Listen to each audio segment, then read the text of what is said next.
오늘은 제가 우리 자녀들에게 부지런히 가르쳐라 라는 말씀을 제목으로 해서 나누려고 합니다. 여러분, 우리 그 신약 성경을 이렇게 보면은요, 이방인을 전도하라는 얘기가 많이 나와 있어요. 나가서 복음을 전하라. 그래서 그런지 우리 오늘날 우리 예수 믿는 사람의 그 신앙의 DNA 속에는요, 내가 믿는 예수님을 다른 사람에게 전해야 된다라는 생각이 은연중에 들어 있습니다. 그래서 그거 좀 자기가 잘 못하면은 괜히 좀 찝찝합니다. 그죠? 그런데 구약 성경에서는요, 몇몇 군데를 제외하고는 전도에 대한 내용이 없어요. 그죠? 그 대신 하나님 말씀을, 내가 명하는 말씀을 잘 지켜 행하라, 이렇게만 얘기하고 있어요. 그리고 나서 중요한 게 뭐냐면 가정 안에서 네 자녀들에게 하나님 말씀을 잘 가르쳐 지키도록 해라, 이걸 명하고 있어요. 그러니까 하나님께서 이스라엘을 이렇게 세우실 때 하나님이 사람들에게 준 가장 큰 숙제가 뭐냐면 자녀들에게 너희들을 구원하신 하나님이 누구신지를 잊지 않도록 하라는 그겁니다. 그래서 세상 많은 나라 사람들 가운데서 하나님 말씀을 듣고 하나님을 경배하는 특별한 백성, 특별한 나라가 우리다라고 하는 것을 심어주기 위함이었죠. 실제로 수천 년간 그 신앙 교육으로 이스라엘 사람 안에서는 그렇게 내려오게 됐습니다. 하지만 이방인들에게 복음을 전하라라고 하는 이것은요, 이사야 선지자나 요엘 선지자를 제외하고는 거의 말하지 않았어요. 이게 실제로 이루어진 것은 예수님의 지상명령, 아시죠? 예수님의 지상명령과 함께 바울 사도에 의해서 전격적으로 이제 실천이 됩니다. 왜냐하면 예수님이 승천하시면서 뭐라고 말씀하셨어요? 그 제자들에게 오직 성령이 너희에게 임하시면 너희가 권능을 받고 예루살렘과 온 유대와 사마리아와 땅끝까지 이르러 내 증인이 되라, 이렇게 말씀하셨잖아요. 그러니까 예수님이 말씀하시기 전에는 전도는 뭐예요? 자녀교육이요. 예수님이 이 말씀을 하시기 전에는 전도는 자녀교육이요. 내 자녀 신앙 안에서 떠나지 않도록 하는 게 그게 중요한 거예요. 그래서 신명기 55장 33절 6절을 이렇게 보시면은요, 이런 말씀이 나와 있어요. 6장 2절만 봅시다. 신명기 6장 2절. 자, 한번 보겠습니다. 시작. 이는 곧 너희 하나님 여호와께서 너희에게 가르치라 명하신 바 명령과 규례와 법도라. 너희가 건너가서 얻을 땅에서 행할 것이니 곧 너와 네 아들과 네 손자로 평생에 네 하나님 여호와를 경외하며 내가 너희에게 명한 그 모든 규례와 명령을 지키게 하기 위한 것이며 또 네 나라를 장국케 하기 위한 것이다. 온 가족이 쉽게 얘기하면 하나님을 잘 섬기는 신앙이 있어야 오랫동안 복을 누릴 수 있고 오랫동안 살 수 있다는 거예요.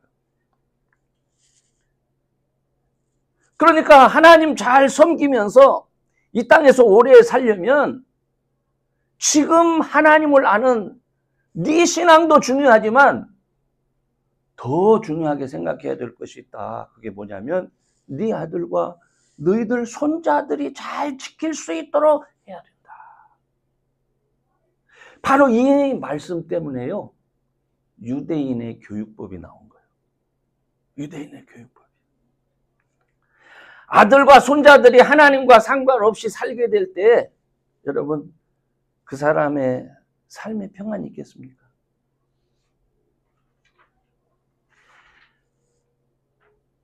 한 마음과 정말 뜻을 다해서 하나님을 섬겨도 다양한 생각이 있어요.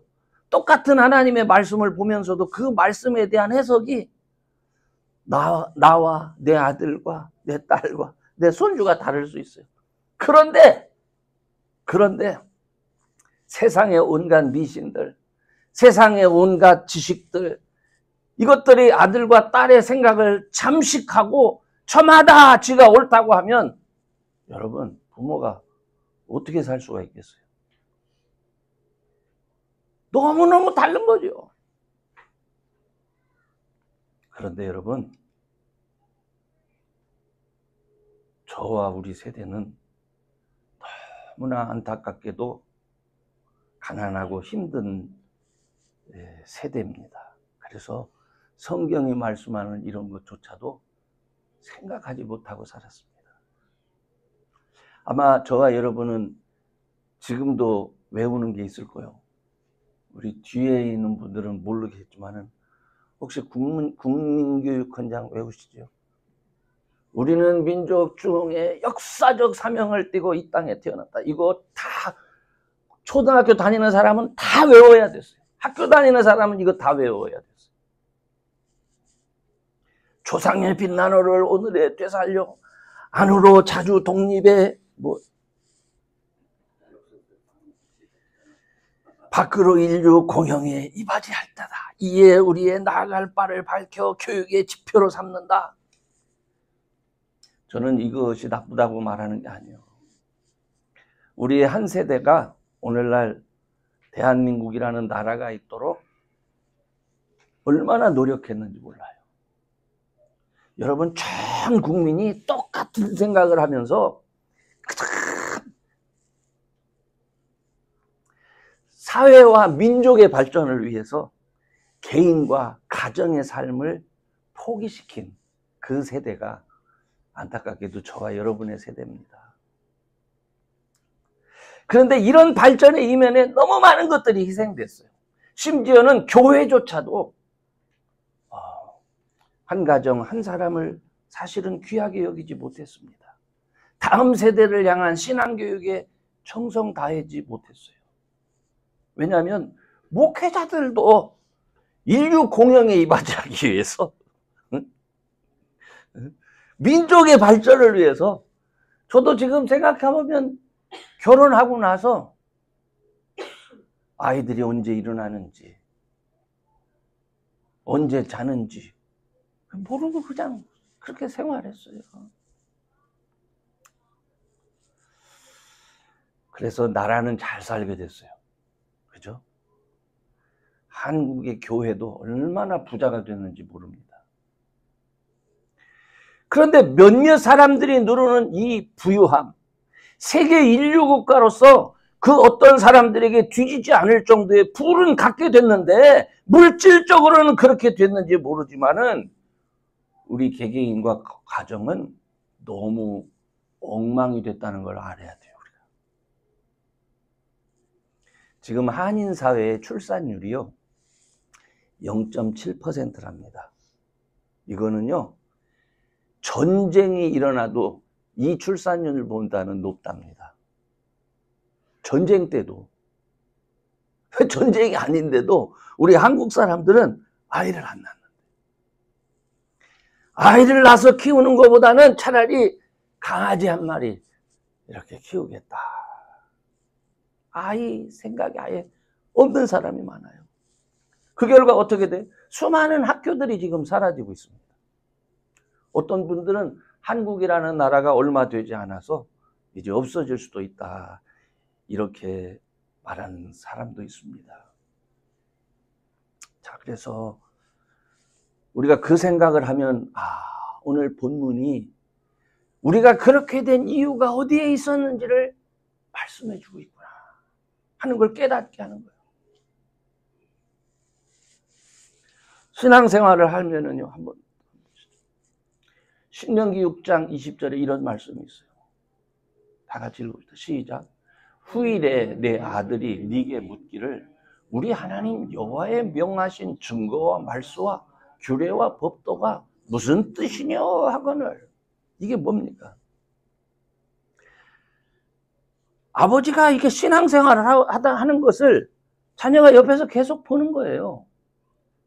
그러면 자녀가 물을 수밖에 없죠, 당연히. 그죠? 아버지, 이게 뭐예요? 이렇게 묻거든. 이 질문에 대해서, 그래, 이 규례와 이런 율례와 이런 법도가 생긴 이유는 우리 조상이 애굽의 종 되었을 때에 그 시절에 하나님께서 우리를 구원하셔서 이러이러한 일들을 이루어 주셨다.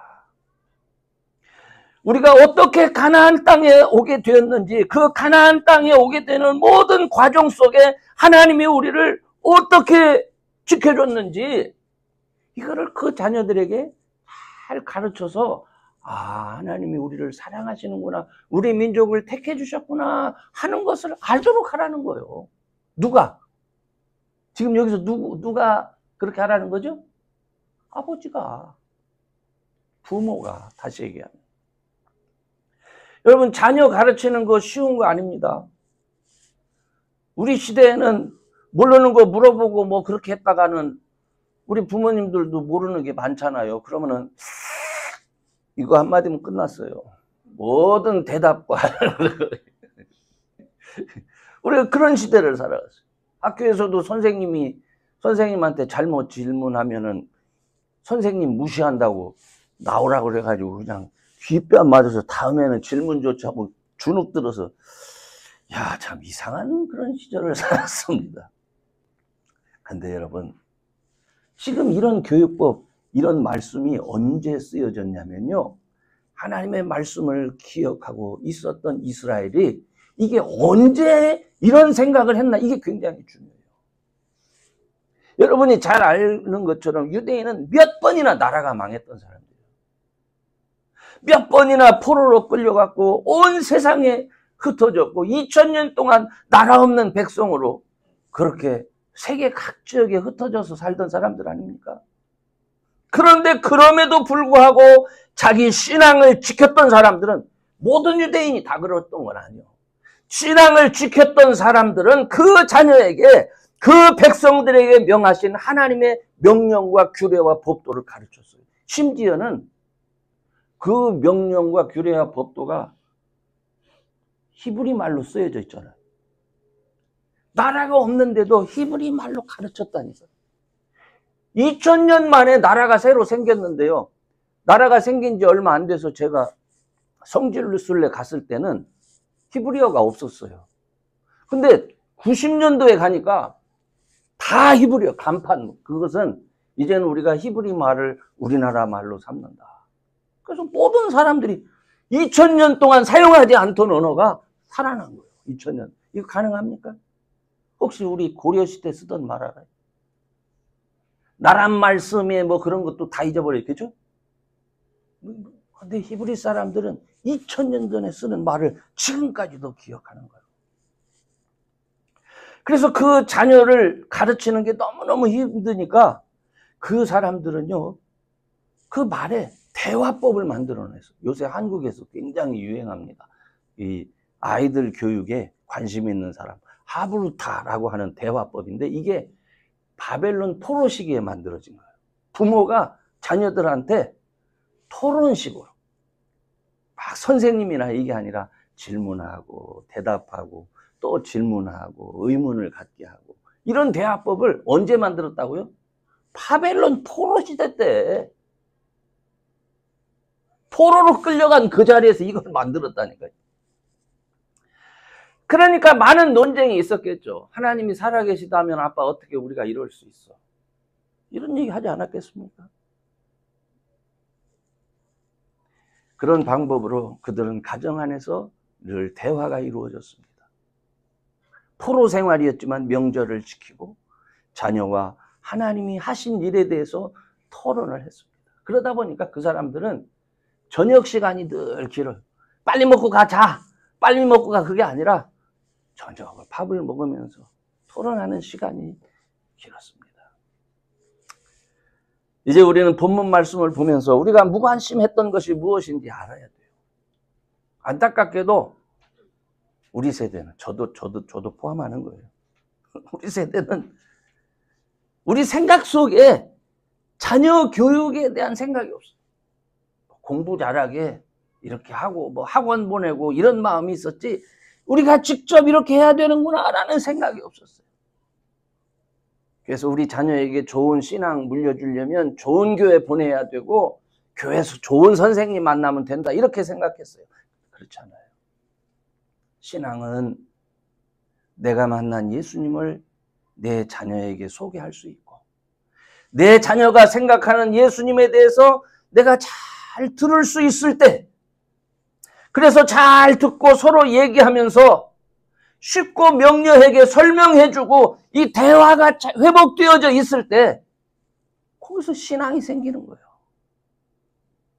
그래서 여러분, 우리 가정에서 이런 선교가 시작되려면 부모의 마음이 자녀에게 가야 돼요. 자녀의 마음도 부모에게 가야 됩니다. 우리 성경 한 구절 봅시다. 저희 이게 참 6절 말씀만 보겠습니다. 시작.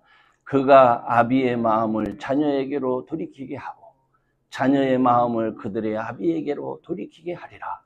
돌이키지 아니하면 두렵건대 내가 와서 저주로 그 땅을 칠까 하노라 하시니라. 무서운 일. 요새는 부모와 자녀가 대화가 안 됩니다. 그죠? 배울 것이 없다고 그래요. 또 뭐 세대차가 난다고 합니다. 뭐 왜 아니겠어요? 다 맞는 말이에요. 근데 여러분, 예수 믿는 믿음 안에서 능력으로 역사하고 계시는 하나님을 경험하는 데는 세대차가 없어요. 2000년 전에 그 하나님이 지금도 능력으로 역사하시고, 그죠? 500년 전에 또 1000년 전에 예수님이 그 믿음 안에서 지금도 역사하는 거예요. 그렇죠?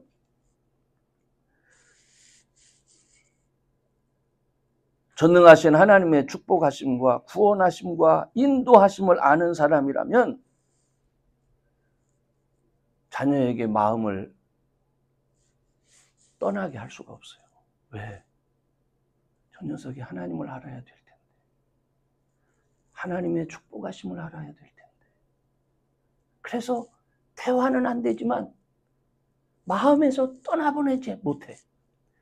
요즘 분들은 마음에서 떠나버렸어. 아예 마음에서 떠나보내면 안 돼. 나는 할 수 없지만 우리 하나님은 하시잖아요. 그래서 우리 자녀가 하나님의 축복과 은혜 속에서 할 수 있도록 그를 위해서 어떻게 기도하는 거예요. 축복하죠. 근데 놀랍게도 하나님은 그 기도하는 나의 삶을 부유케 하시고 건강하게 하시고 강하게 하시죠. 그럼 어떤 일이 벌어집니까?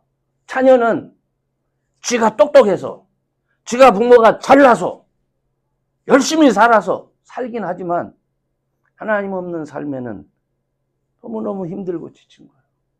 세상이 어떤 세상인데, 그렇죠? 그러니까는 찾아오게 되죠. 그때 저 자녀를 위해서 기도해 주게 되죠. 그리고 또 묻게 돼요. 어머니는 뭐가 그렇게 맨날 그렇게 좋아서 맨날 그렇게 하나님만 찾냐고. 그렇게 묻거든, 후일에 네 자녀가 그렇게 묻거든, 내가 그렇게 사는 이유에 대해서 조용히 조심스럽게 얘기를 해줍니다. 그래, 봤다. 나는 배운 것도 없고 나는 세상에서 기회도 없었다. 그렇지만 하나님이, 내가 섬기는 하나님이 나를 지켜주셔서 나를 지금껏 이렇게 살게 하신다. 감사하게 하신다. 나 같은 사람의 삶 속에서도 기쁨이 있고 나 같은 사람의 삶에도 찬양이 있고 감사가 있다. 근데 너희같이 많이 배우고 힘 있는 아이들이 건강할 때 하나님 찾을 줄 알고 예수 잘 믿으면 하나님이 너희들의 삶을 축복하실 텐데 이거를 어떻게 말해줄 수 있어야 된다 하는 얘기입니다. 아멘. 믿음은요, 성경 공부 물론 중요하죠. 그렇지만은 삶의 현장에서 구원하시고 축복하시는 하나님에 대한 관심에서 시작되는 거예요. 이런 차원에서 바울은 그의 제자 디모데, 한번 볼까요? 디모데후서 내가 했는지 모르겠네요. 네. 디모데 그 어머니, 외할머니에 있었던 그 믿음을, 그걸 얘기를 합니다. 5절부터 읽어볼게요. 시작. 이는 내 속에 거짓이 없는 믿음을 생각함이라. 이 믿음은 먼저 네 외조모 로이스와 내 어머니 유니게 속에 있더니 네 속에도 있는 줄을 확신하노라. 아멘. 이게 중요한 얘기죠. 여러분, 하나님의 명령은요, 아버지와 어머니로 세워진 여러분들에게 자녀들이 마음의 문을 열고 듣도록 하라는 거예요. 그죠? 자녀된 여러분에게 부모가 마음의 문을 열고 듣도록 하라는 거예요. 다시 말하면 부모와 자식 간에 마음을 열고 소통할 수 있는 신함 속에서 구원하시는 예수님, 축복하시는 하나님, 인도하시는 성령님이 소개된다는 거예요. 아멘? 그러므로 이제 제가 결론적으로 말씀을 드리려고 합니다. 모든 그리스도인들은 자녀에게 신앙도 물려주고 이웃에게 본을 보여줄 수 있는 선생님이 돼야 돼요. 이 말은 분명히 쉬운 말이 아니에요. 아이, 목사님, 내가 어떻게 선생님이 됩니까? 근데 우리 믿는 자들에게는요, 그 자녀에게 신앙과 삶을 복되게 만들어 갈 수 있는 믿음이 있습니다. 이거 가르쳐야 돼요. 부족한 거 많지요. 얼마나 부족한 거 많습니까? 그런데 하나님 앞에서 그 부족함을 인정하고 주님 도와주세요. 나는 부족하고 나는 허물 많습니다. 그렇지만 하나님, 주께서 함께 하시면, 하나님이 함께 하시면 우리 자녀를 충분히 바르게 인도하실 수 있음을 저는 믿습니다. 아멘. 나는 지혜 없고 나는 능력 없지만 주님, 우리 자녀들 붙들어 주세요. 그리고 우리 자녀들을 그렇게 인도할 수 있는 은혜를 저한테 허락해 주세요. 이게 가능합니다. 여러분, 구약 성경의 요셉이 애굽의 총리가 됐죠? 서울대학 나왔나? 하버드대학 나왔을까요? 감옥에 있던 사람이에요. 감옥에 있던 사람. 그죠? 하나님이 함께 하시면 되는 거예요. 저는 저와 여러분이 꼭 우리 자녀들에게 좋은 선생님이 될 수 있을 줄로 믿습니다. 자격이 있어서 하는 게 아니에요. 예수님이 우리와 함께 하시기 때문에. 그래서 이런 은혜가 있으려면요, 여러분 그냥 잘 들으시면 됩니다. 내가 말하는 게 아니라 그냥 들으면 돼요. 듣는 척이 아니라 진지하게 끝까지 그냥 들어주면 됩니다. 저는 제 성격에 조금 듣다가 아이 됐어. 그만 말해. 다 알아. 내가 아주 그런 단점이 있어요. 늘 지적받는데도 잘 안 돼. 성경 속에서도 예수님은 많은 사람을 만나셨잖아요. 예수님은 하나님이시라니까요. 다 하셨어요. 이미 다 하셨는데 예수님은 듣습니다. 진지하게 듣습니다. 그리고 대화를 하십니다. 영 안 통하면 예수님 모르는 척 하셨어요. 예수님이 내가 죽었다가 3일 만에 다시 살아난다. 제자들, 예수님이 죽었다가 다시 살아나는 날까지 실제로 제자들 그거 이해 못했어요. 그때야 비로소 알았더라. 성경이 그렇게 얘기하고 있어요. 근데 예수님은 이미 죽기 전에 3번이나 설명을 해요. 근데 못 알아들어. 어떡합니까? 그래, 인정하시는 거예요. 네가 아직 은혜를 몰라서. 네가 아직 하나님이 누구신지를 몰라서. 그럴 수 있다. 그럴 수 있다. 그러면서 어떻게? 지나치면서 기도해 주는 거죠. 기도해 주는 거예요. 조용히. 이해 못하는데 어떻게? 하나님, 제가 말주변도 없고 배운 것도 없어서 어떻게 합니까? 그죠? 구원해 주세요. 이게 우리가 할 수 있는 답입니다.